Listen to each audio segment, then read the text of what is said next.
Chapter 34. To the Paris Air Show and Beyond.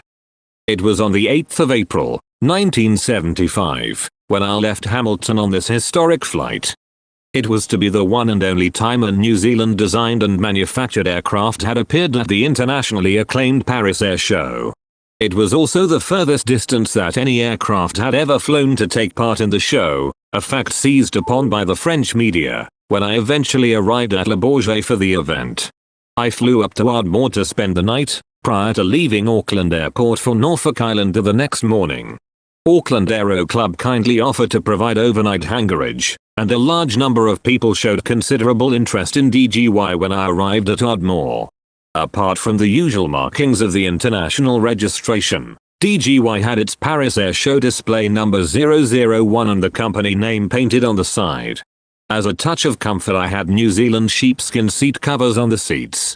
After a night at home, I went to Ardmore very early to get DGY ready, then flew the 10-minute flight to Auckland Airport. I then cleared immigration and customs and lodged my flight plan. The air trainer, as opposed to the air tourer, had the speed and range to fly direct from Auckland to Norfolk and still have the necessary reserves, so was no longer need to go to Keikachia first. I had a good weather forecast for the next 2 days' flight across the Tasman Sea. It was great to have that extra 10-15 knots airspeed over the air tourer, and this made my flight to Norfolk Island so much easier than when I flew the air tourer on my previous crossing. I made good time to Norfolk and had no difficulties with weather or navigation, landing at Norfolk after 4 hours 40 minutes in the air. I stopped at a nearby motel and a weather check gave me a good forecast for the second part of the Tasman crossing. On these ferry flights I always spent considerable time the night before each leg going meticulously over every aspect of the route, navigation aids, and every detail of planning. As a simple example, it is very important to have all your maps, charts and en route documents put together in the correct sequence of usage. In a small and cramped cockpit, this sort of detailed planning and preparation is essential, for there is no time in the air to start rummaging around in the cockpit for maps, information or documents.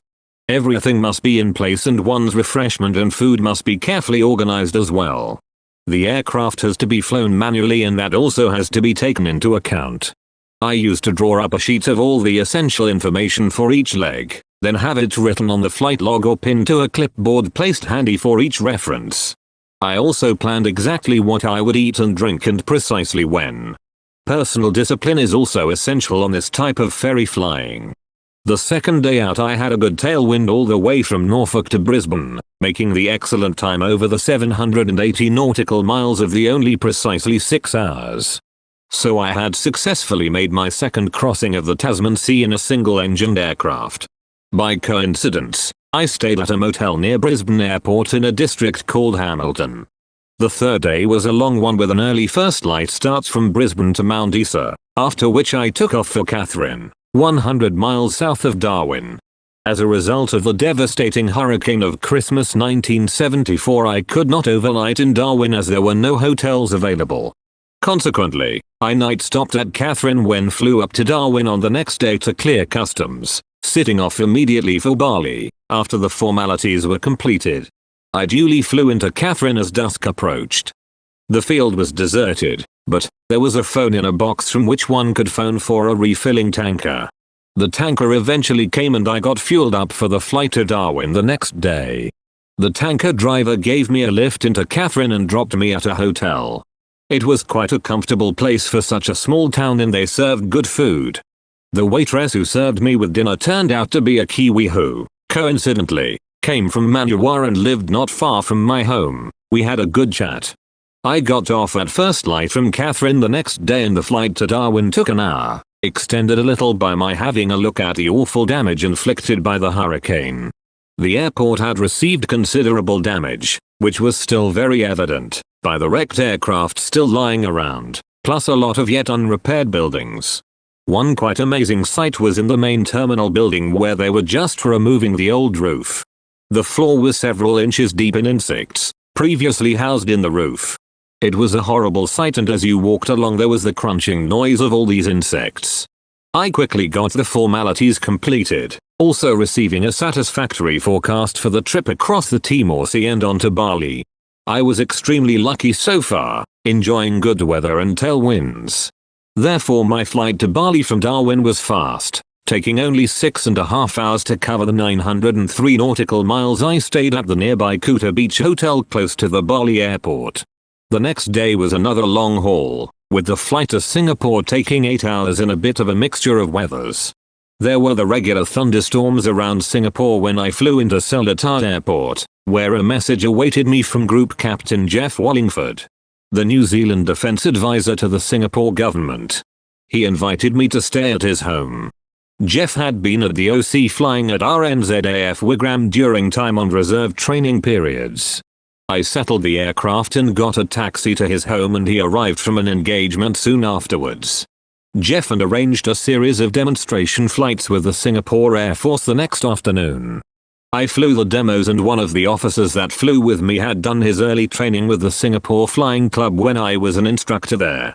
In all, I flew 4 demo flights, including one with an R.A.A.F group captain seconded to the Singapore Air Force. The next day was an easy one with only a 3-hour flight from Singapore to Penang, where I had a pleasant and relayed evening, preparatory to a long day's flying to Calcutta, via Rangoon. This involved a 6.5-hour leg to Rangoon, a refuel, and then a 5-hour trip to Calcutta. The weather across the Bay of Bengal was hot but good. For an outlay of about $50, handling agents at Calcutta made my stay there easy. They obviously had the customs, immigration and air traffic well looked after, for it was all plain sailing. Consequently, I was soon into a hotel. Previously, I had to endure the terrible drive into Calcutta to a hotel, but, fortunately now, there was now an airport hotel just a short drive from the airport. I was quite delighted with progress so far, and especially the weather. It held for the next day's 6-hour flight to Delhi, and I was able to map read across India and enjoy the scenery. I experienced a similar day on the next leg to Karachi, where I spent a day doing demonstrations for some Pakistani Air Force (PAF) officers. Jaffer Brothers had appointed a retired PAF Air Commodore as the head of their aviation division. The officer concerned was Mansoor Shah, who had been at the R.A.A.F Central Flying School doing an instructor's course at the same time as I was. He and I got on famously, both at work and socially, and I enjoyed 2 pleasant days in the Pakistani capital, recalling old times at Little Rissington. On the 22nd of April, still making good time, I flew to Abu Dhabi along the Pakistan and Iranian coast, which made navigation easy. After 6.5 hours flying, I landed at Abu Dhabi Airport. The last 30 minutes were rather hectic as I encountered a sandstorm and rain, just arriving at Abu Dhabi before it got too bad. I was met by a New Zealander serving with the Abu Dhabi Air Force, ADAF. One Clive Plain, who had arranged demonstration flights with the ADAF. Clive had spent a long time as an agricultural aviation pilot and had survived a horrific crash in a Fletcher in New Zealand. After an engine failure, he was lucky to be alive, a fact made very clear from the photo he had of the wreckage. Clive and his charming wife Doreen put me up at their home. They had a good circle of friends serving in the ADAF, some of whom I had met before in the R.A.A.F. Life in Abu Dhabi was very comfortable and lucrative for people on contract with the Air Force. The Sheikhdom was a thriving and prosperous place, an excellent example of the many oil-rich states in the Gulf. The day after I arrived, the sandstorms having cleared, I flew a few demonstrations.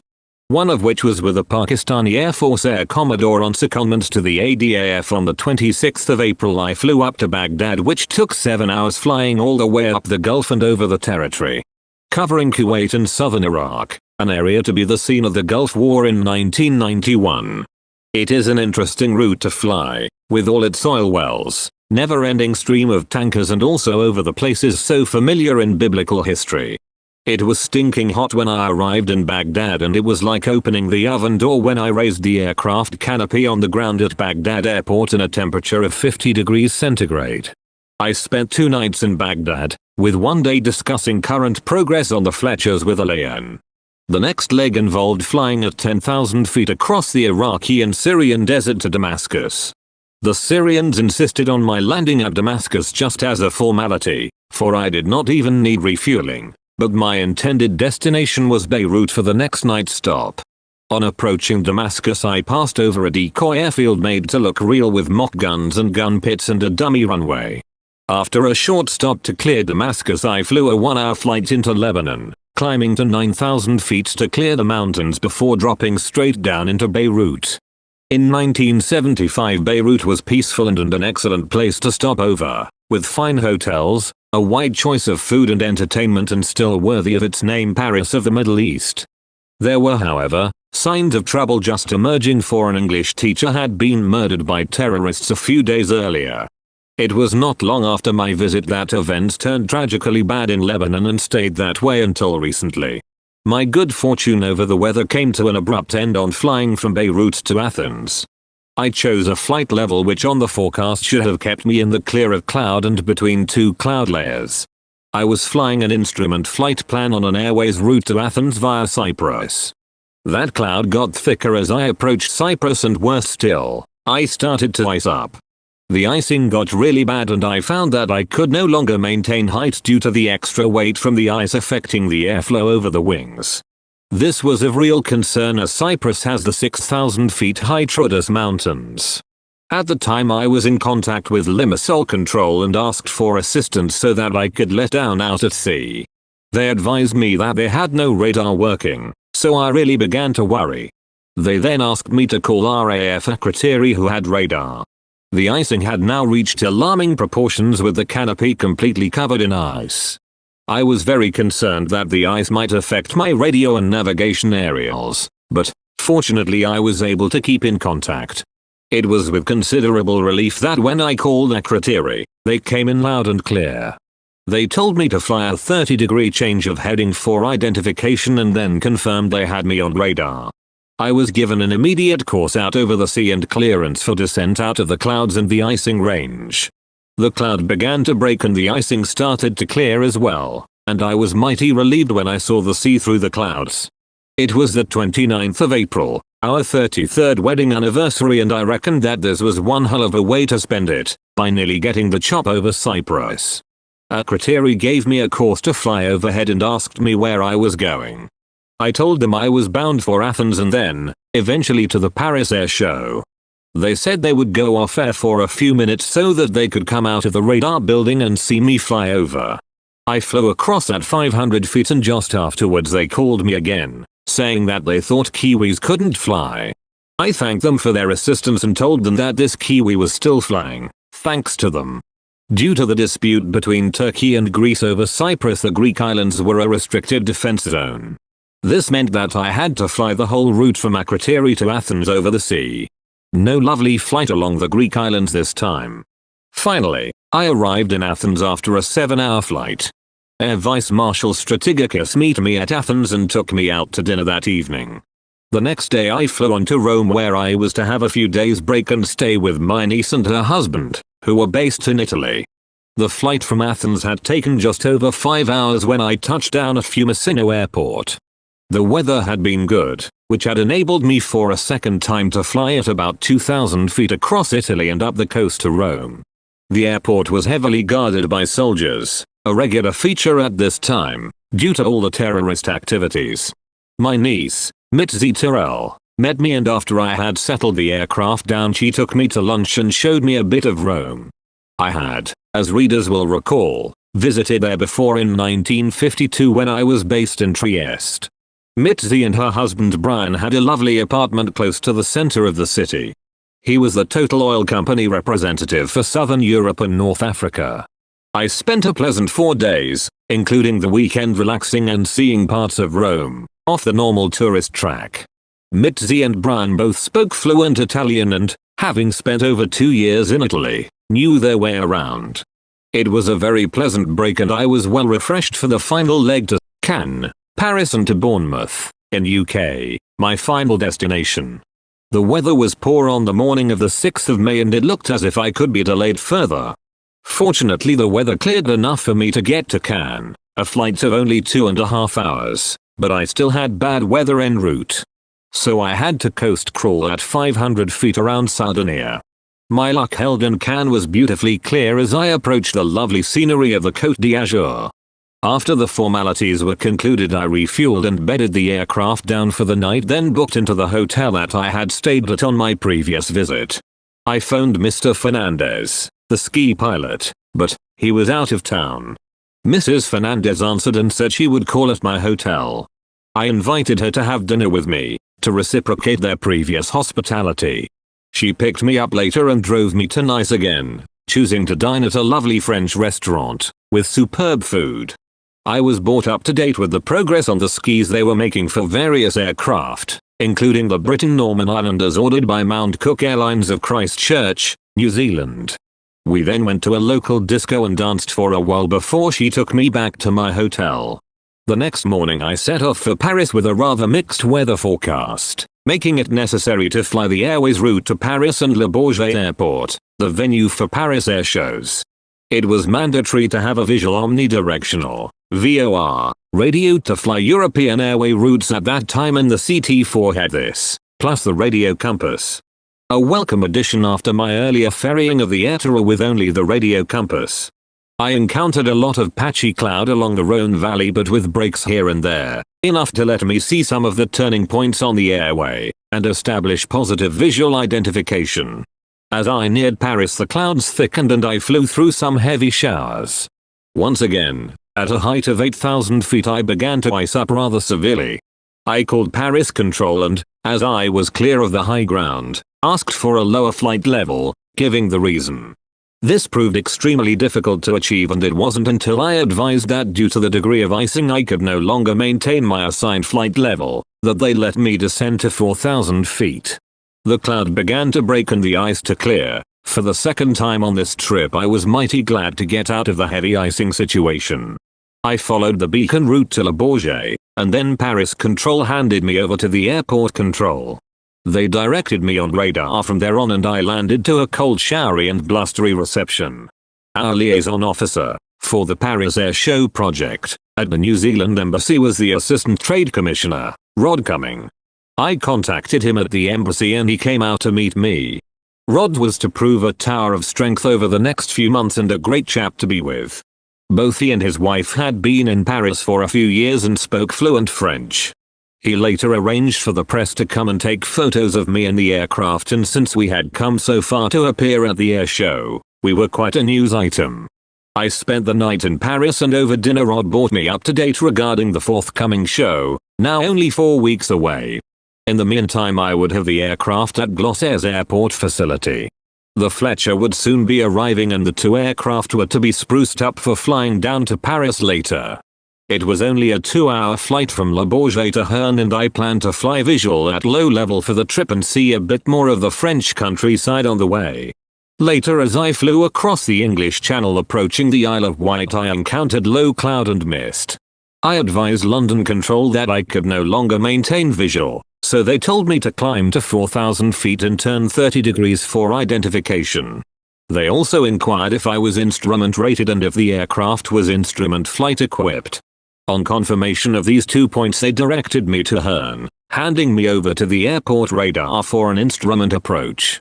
I broke cloud at 600 feet to see the runway ahead, and happily I landed, thereby completing my long flight from Hamilton, New Zealand to Herne in England. I had flown 112 hours of ferrying and demonstrations on the way, and apart from 3 weather problems, I had been blessed with good conditions and the aircraft had performed perfectly. The Glossair people, whom I had met before, greeted me and congratulated me on my successful flight. It was 9th of May, exactly 1 month since I left Auckland, and quite an exciting month it had been. The people back in Hamilton were all delighted to hear that I had arrived in UK safe and sound and with a fully serviceable DGY. The Fletcher, being flown by Cliff Tate, was now on its way as well. The preparation of DGY for the show went ahead straight away, with the ferry gear being removed, inspections completed, plus a lot of cleaning and polishing to make the aircraft in mint condition for Paris. Once again I stayed at the Dormy Hotel, where I was to stop, on and off, for the next few months. Gladys was due to arrive in a few days and I travelled up to London to meet her. She, of course, was mighty relieved to hear that I was now safe in UK. After a few days break in London, I returned to Bournemouth and Gladys went to stay with our old friends. the Cowisons and St Ives in Huntingdonshire. After the break it was back to work to prepare for Paris and await Cliff Tate's arrival in the Fletcher. He duly arrived after having flown without a break from New Zealand to Herne in 12 days. Naturally he was exhausted on arrival and I expected him to have a few days rest. To my astonishment he told me he was booked out of London for Auckland the next day, as he wanted to be home for the weekend. I had planned to take him up to London and show him round a bit, but no, he wanted to get home. That was typical of Cliff Tate, not that I criticize him, it's just that he was different. He stayed with me at the dormie and we had a pleasant dinner together whilst he brought me up to date on a few things. The next morning I took him to Bournemouth to catch his early train to London. Dick Steele, who was to be our demonstration pilot in Paris, joined me at Herne to get some practice on DGY, which was now ready for the show. We flew up to a smaller airfield called Thruxton where there was an aero club, to which Dick belonged, near his home. It was easier to do practices away from a busy airport like Herne. All was now ready for both the air trainer and the Fletcher lined up for Paris. Dick would fly the air trainer and I would fly the Fletcher into Le Bourget. On the 27th of May we set off for Paris, first to fly to a small airfield at Tussis-les-Nobles where we had a TV photo commitment for French TV as a build-up program for the air show. We flew down as a pair because the Fletcher was no longer in the ferry mode. It was necessary to refuel en route and we landed for this purpose at Deauville. The photography was completed at Tussis-les-Nobles and then we flew both aircraft into Le Bourget, where they were to remain until after the air show. Le Bourget was now a height of activity with a wide range of aircraft on site and all the usual preparations going ahead for this great biannual event. Well, here we were at last, with New Zealand proudly represented for the first time at the Paris Air Show. Alf Coleman had been at Tussis to meet us and I will never forget the look on his face as we stepped out of the aircraft. It was an emotional moment and he had tears of joy and pride in his eyes as he greeted me, justifiably so, for this was to be the pinnacle of his achievements and New Zealand aviation. I felt similar pride and happiness in my own achievement at flying the aircraft all the way from New Zealand for this great and historic moment in our aviation history. Alf, Rod Cumming and I went to meet the director of the Paris Air Show, who was a former French Spitfire pilot who had flown with Kiwis during the war and had a soft spot for them. He said how very delighted he was to see us at the show and offered us any help that he could. He also commented on the fact that we had flown the two aircraft so far to be on display. The setup at the air show was that exhibitors had two areas, an outside site for parking their aircraft, plus display signs, weapons, stones etc. The second area was a chalet where the main business was conducted and included a drinks and food bar. An outside caterer was contracted and, in our case, we had drank supplies arranged on our behalf by the embassy. The chalet had a small garden in front where guests could sit and watch the air displays. We had 10 staff to run the chalet, plus a few extra helpers from time to time. Alf Coleman, Pat Monk, the designer and I formed the main team. Our chairman of directors, Frank Perry, was also present. In addition, we had 2 Air New Zealand staff loaned from their London office, plus 2 lady interpreters, a French girl and an Arab girl, both of whom spoke perfect English. The chalet was opened up from 9 AM or earlier each day and stayed open until business ended, usually 7 or 8 PM in the evening. This went on for 7 days solid and was very exhausting, for there was a constant flow of visitors throughout the display. Either one of the 2 air display pilots or I manned the static aircraft display site. One other factor that made the days long and arduous was the journey, by car to and from our hotel in Paris. The traffic jams in the city and on the approach to Le Bourget airport were quite chaotic. I was nominated driver, when Rob Cummings wasn't available, a dubious honor in the mad traffic of Paris. The journey, which should have taken about 40 minutes, usually took at least 2 hours. This meant we had to get away soon after 7 AM and often did not get back until after 8 PM. We would then go out to dinner, which in Paris was a leisurely affair. It was usually in the early hours before we got to bed. 7 days of this schedule was crippling, with the only compensation being the widespread interest from many countries in our aircraft. The Fletcher did not fly and was not expected to, but the air trainer was displayed at least once per day. The Paris Air Show differs from Farnborough in one particular aspect.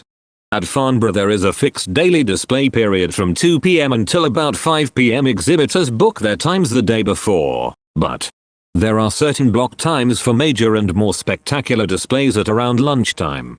In 1975, on each day there was one period assigned for the most exciting high-performance advanced fighter displays. The chief competitors in this section were the Americans, with the F-16 fighter, and the French with the Mirage 4000. The reason for this intense competition was that the order for the Belgium Air Force replacement fighter had come down to a straight competition between these two aircraft. The French were quite devastated when the result was announced, later in the week, that the F-16 had been chosen.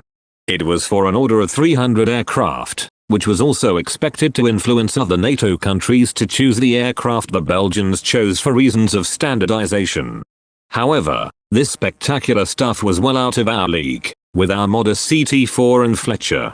We had received a setback before Paris when the news came through that the Danish Air Force had ordered the Saab M17 and not the air trainer.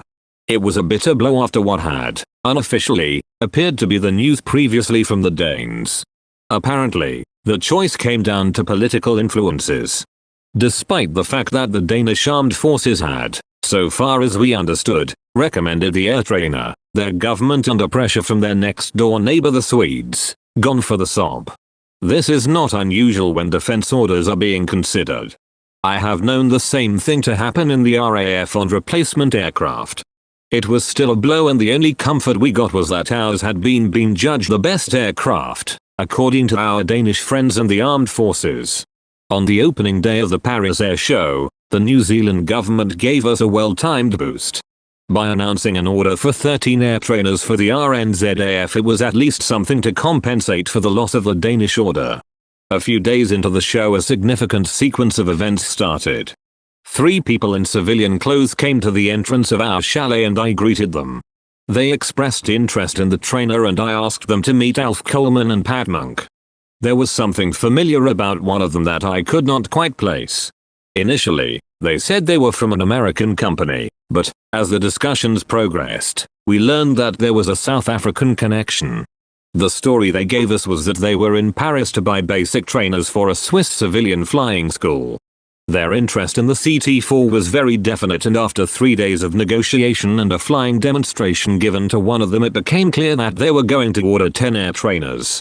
The aircraft were to be assembled in Hamilton, test flown, and after obtaining a certificate of airworthiness, C of A, crated and shipped to Amsterdam in Holland. From there they were to be assembled and flown to Switzerland. Payment was to be made as each aircraft reached its C of A. There was, however, something a bit fishy about it all, but, as far as we were concerned we had an order for 10 aircraft. Before we finished the air show a representative of the New Zealand embassy warned us that these aircraft might, in fact, be going to Rhodesia. At that time there were sanctions against sales of all goods to the Rhodesian Smith regime and it was illegal to sell goods destined for that country. We were warned that, if this was the case then those involved in the sale could face prosecution. This warning was ignored, because, as far as we were concerned the aircraft were for a Swiss flying school and no mention of them going elsewhere was included in the transaction. Subsequently, the sale went ahead, the aircraft were produced, test flown and certificated, and then crated for shipping. Eventually British commercial intelligence sources advised the New Zealand government that the aircraft were to be shipped with the stated destination of Amsterdam, but, in fact would be offloaded in South Africa and then flown to Rhodesia. The British interest was that the aircraft were powered by Rolls-Royce Continental engines manufactured in England, and as far as they were concerned, a clear breach of the sanctions against the Rhodesian government. The New Zealand government then refused to give the aircraft an export clearance. NZAIL had received payment for them but they sat in Hamilton for a long time. The Rhodesian constitutional crisis was settled, but no mention of the aircraft was ever made by them again. Eventually the R.A.A.F purchased them after modification, as an extension to their original purchase of 34 aircraft. We never heard any more of the South African agent who had arranged the original purchase and he could no longer be located through his offices, or anywhere else. So, Alf and I never did go to prison, as we might have if they had turned up in Rhodesia. The Paris show ended with us having a lot of follow-up on interested visitors to our chalet. The Fletcher had been purchased by the Pakistan government. It was to be flown there later. I took the Fletcher back to UK first. Meanwhile, Peter Dickens took the air trainer to Cairo to demonstrate it to the Egyptian Air Force. The plan was for me to collect it from there later and fly back to New Zealand. Meanwhile, I would demonstrate the Fletcher in UK and take it to the Royal Agricultural Show in July. Although the Fletcher had not flown at the Paris show, the air trainer had, and once again had some fuel problems, mainly during aerobatic maneuvers. Repairs were arranged with a French aviation engineering company at Le Bourget, before Peter Dickens flew it to Cairo. The Monday after the show I flew the Fletcher back to Herne and Rob Cummings came with me to England where I dropped him off at Shureham on the south coast, not far from Herne. So ended the saga of the Paris Air Show. I was glad to be getting back to UK for I was quite exhausted after the hectic 12 days in Paris. It had, however, been a quite unforgettable experience and I would not have missed it for the world. There was no real time to rest for I had a full program of Fletcher demonstrations around England, before taking it to the Royal Show. I took the aircraft to Southend to be demonstrated to a large agricultural aviation company there, who had extensive overseas crop spraying contracts. From Southend I flew it up north to 2 or 3 places in Lincolnshire, including an old wartime R.A.A.F bomber base at Wakenby. Finally, I took it to Coventry, the nearest airport to the Royal Show. In Coventry I had arranged for 2 reporters of the prestigious magazine Flight International to fly the aircraft and do a write-up. This proved very successful and the next edition had the aviation reporter Hugh Field, an ex-R.A.A.F chap I had known, flying the aircraft, with me alongside him, on the front page. This was very good publicity indeed and the write-up was very complimentary as well.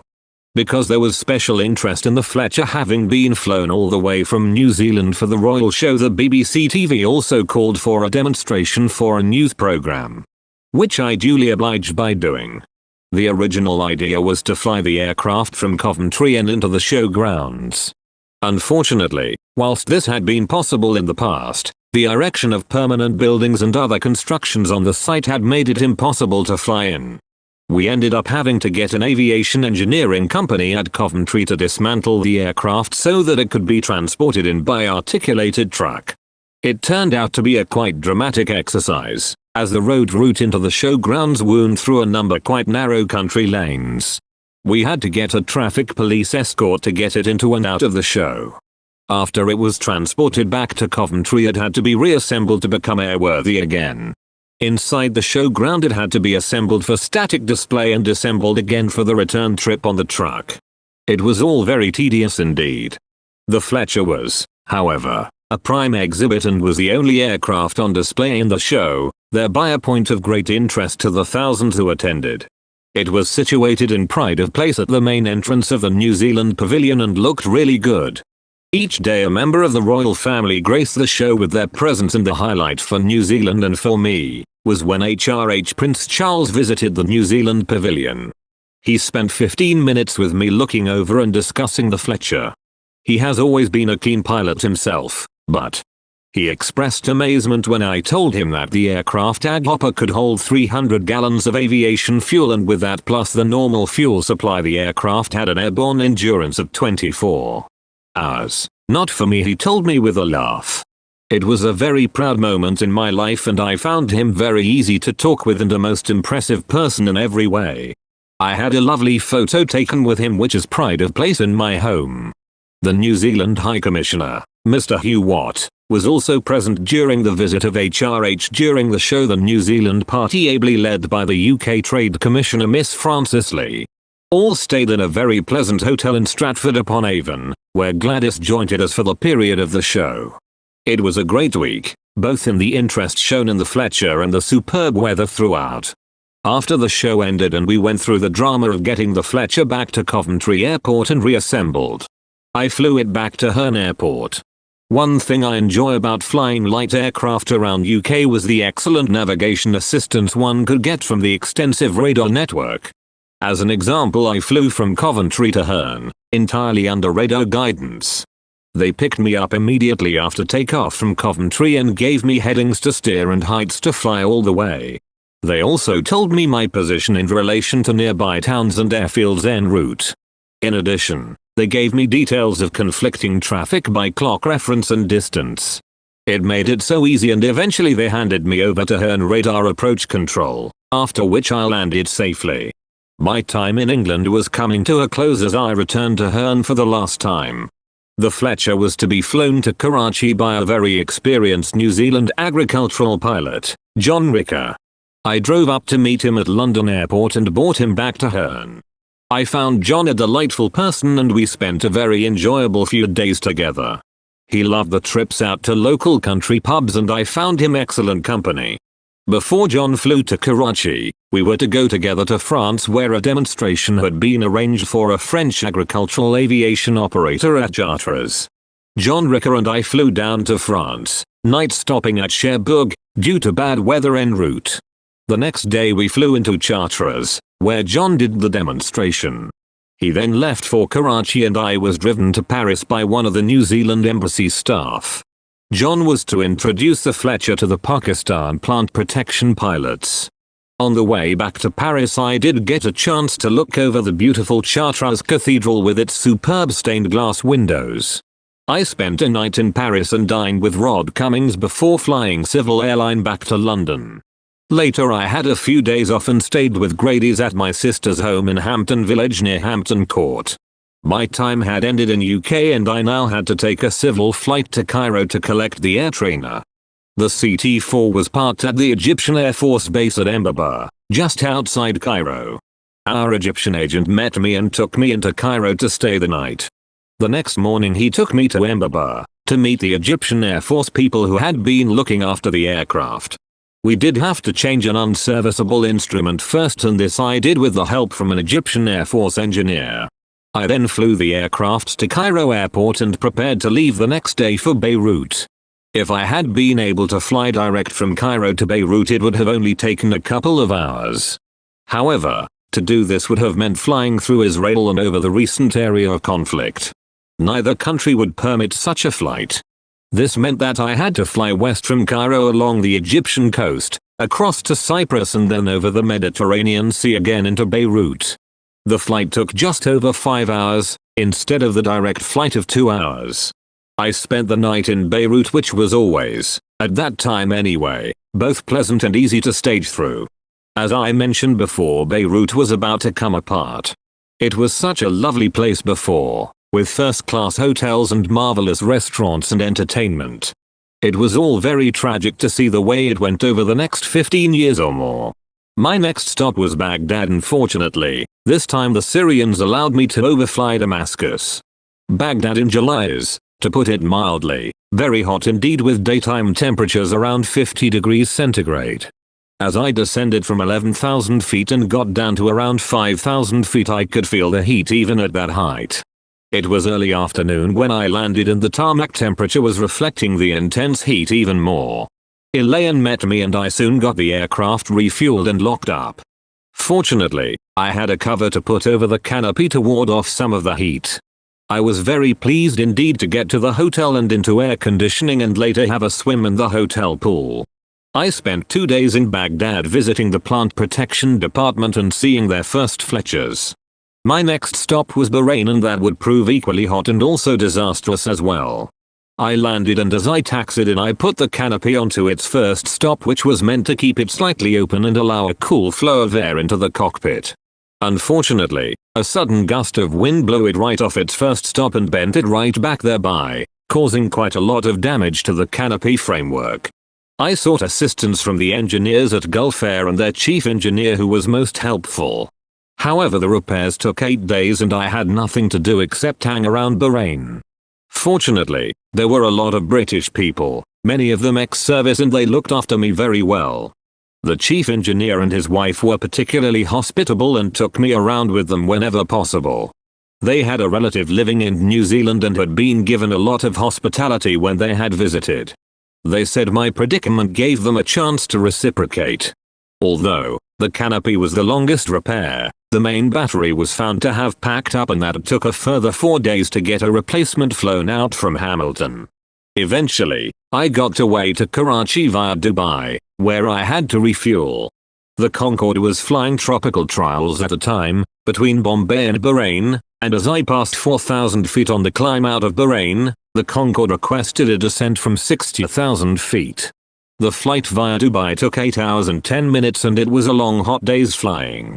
I then spent a week in Karachi and by this time John Ricker had the Plant Protection Department's first Fletcher up at their depot at Multan, about 100 miles north of Karachi.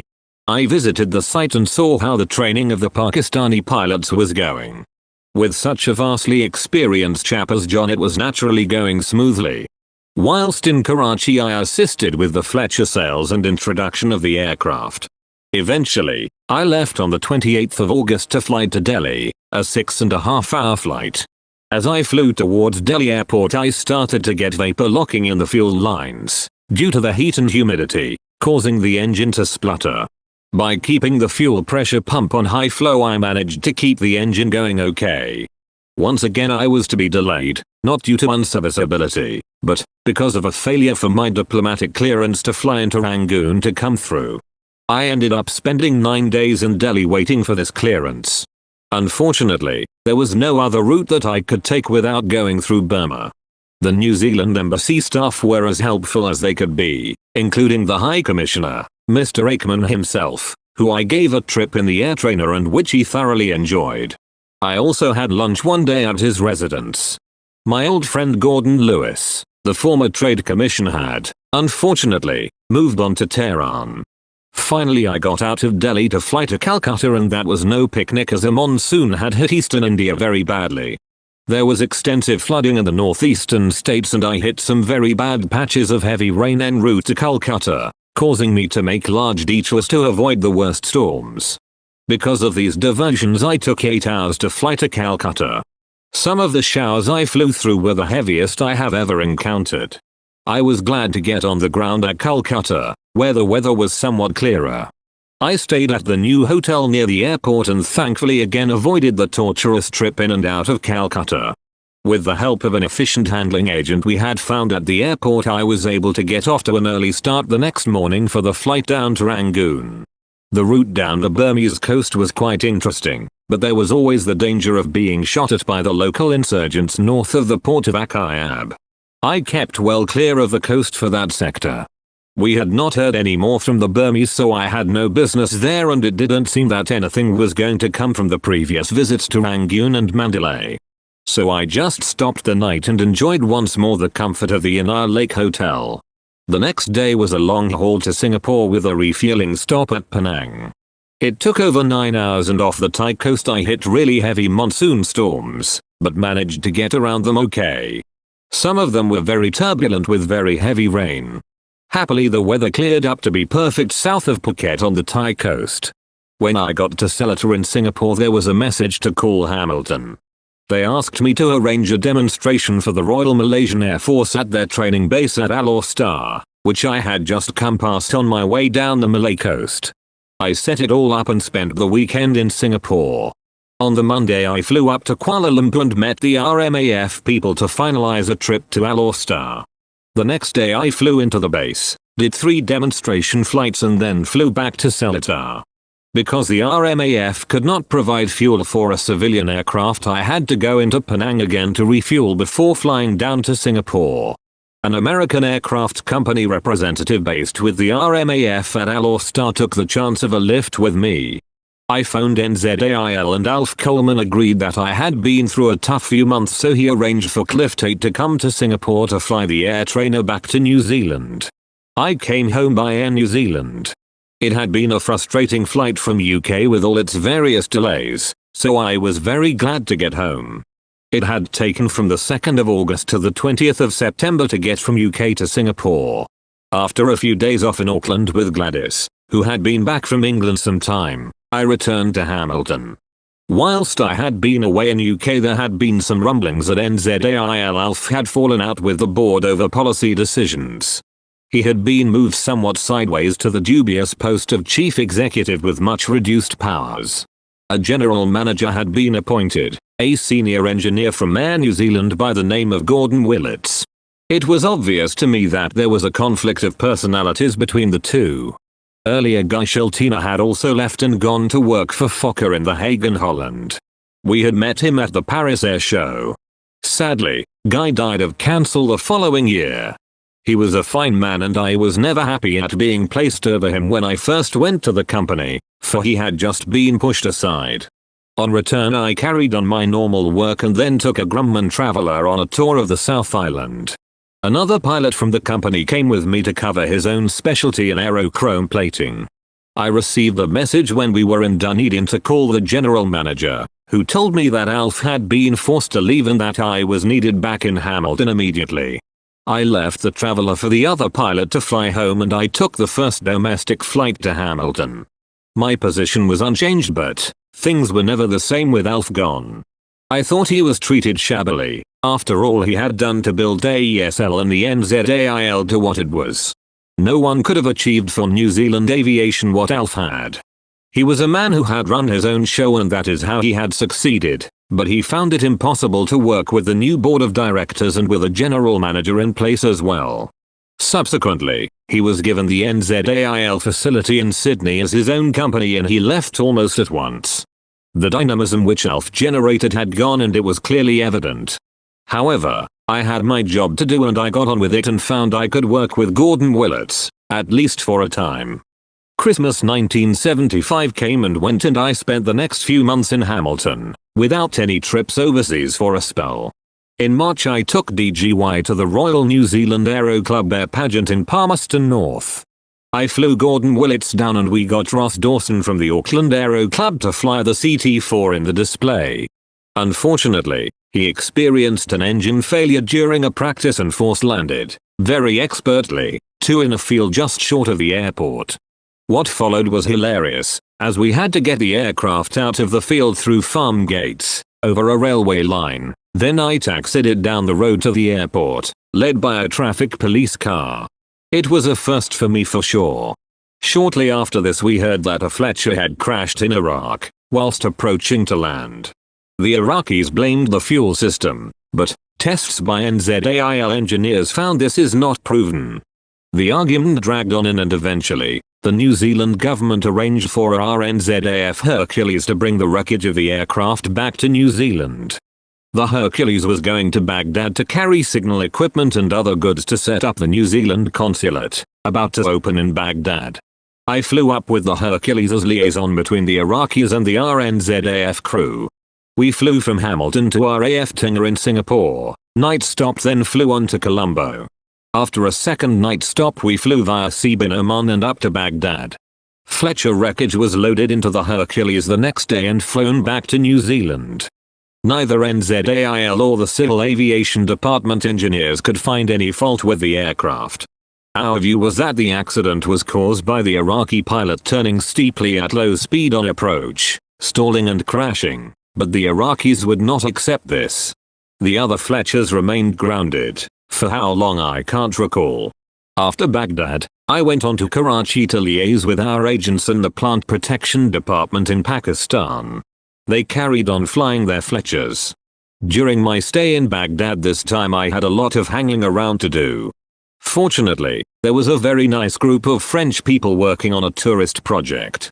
They were very friendly and invited me to join them at the hotel pool, and for meals plus some sightseeing trips around the city. They spoke reasonable English and with my few French words we got on well. It certainly made my stay a lot more fun. I flew back to New Zealand, but it was for a short while. Because in July I flew to Calcutta to pick up a Pakistan-bound Fletcher which had been left there unserviceable. It was now ready to fly again. Cliff Tate was ferrying another Fletcher so I waited a day for him to arrive in Calcutta so that we could fly as a pair in the two aircraft, on to Karachi. Conditions across India were very wet and we had difficulty staying together as we flew in and out of the rain and cloud. I had one scare when I lost all my electrics, but fortunately I had enough time left on the emergency radio battery to call Cliff. He gave his position over a town in central India and as the weather had cleared up somewhat, I was able to map read to the town over which he circled until we linked up. After that I was able to keep close to him and he gave position calls for both the aircraft. After playing around with circuit breakers and fuses in my aircraft, I finally got my electrics working again. Normally, I would have had to put down somewhere en route, but, flying with Cliff I was able to carry on to Karachi. The flight had taken 12.5 hours, but, with the hopper full of fuel I still had about 11 hours fuel left after landing at Karachi airport. Cliff left the next day to return to New Zealand and I stayed on in Karachi. It was just as well, for whilst I was there news came through that Air Commodore Mansa Shah had crashed in a Fletcher up country whilst on a spraying sortie. I heard that he was badly injured, which gave me much concern, especially as it was an old friend and a really fine officer. Fortunately, his injuries, although serious, were not found to be life-threatening and eventually he recovered fully and flew again. I stayed in Karachi until I had this assurance. I then flew on to Baghdad to see what needed to be done in Iraq. It was terribly hot and the hotel was full, a situation made worse when all I could get was a room in the hotel annex, without air conditioning. Sleep was almost impossible and I was very glad to get out of Baghdad a few days later. The discomfort led to my becoming very sick with tiredness, dehydration and stomach trouble. I arrived back in Hamilton quite washing out, but not prepared for what I was about to face. I duly arrived back in Auckland on the Friday and drove to Hamilton on the Monday morning. I was still feeling pretty rough and when Sheila Wright, our secretary, handed me my mail I noticed she was a bit quiet. Sheila was a really first-class secretary and she and her husband Ivan had been known to me when they worked at Britton Norman's factory in the Isle of Wight. They had later emigrated to New Zealand and both came to work at NZAIL. We were very good friends and I often went to their home of an evening. In my mail was a memo showing a change in the company management. To my shock and surprise in my absence, and with no warning whatsoever, I had been placed under the chief designer Pat Monk. I was livid at this virtual demotion and figured this had all been deliberately arranged without any explanation to me whilst I was overseas. If nothing else, it was very poor staff relations on the part of the general manager. I was not in the mood for this sort of thing. Sheila was most apologetic for bringing me this news the way it had come, but I assured her that it was certainly nothing to do with her. I was so annoyed that wrote my resignation out there and then. Later I told the general manager and also Pat Monk what I thought of them. That was the end of my stay at NZAIL and I left after a month's notice. Since Alf Coleman left I had never really been happy there. Furthermore, I had been thinking already about getting a job in Auckland again. So ended a very eventful and exciting 3 years. It had been a fantastic spell, punctuated with very wide travel and a lot of varied and adventurous flying. I had experienced one of the most eventful and historic periods in New Zealand aviation and had played a lead role in all the action. At 54 years of age I had taken on a lot of flying, which comes to few pilots, and I was proud of my achievements. The publicity had given me a considerable boost and I was now quite well known in New Zealand aviation.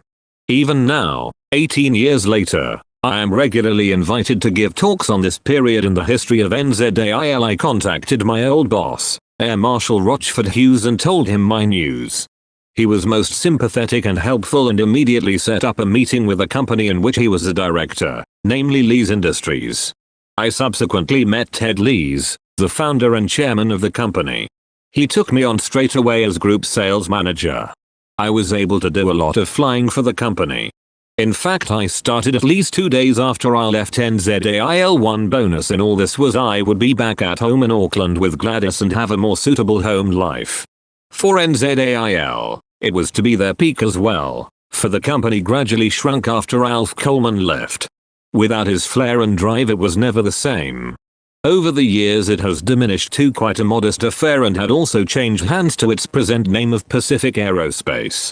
I am quite sure I enjoyed NZAIL's best days, and certainly the most dynamic period the company experienced.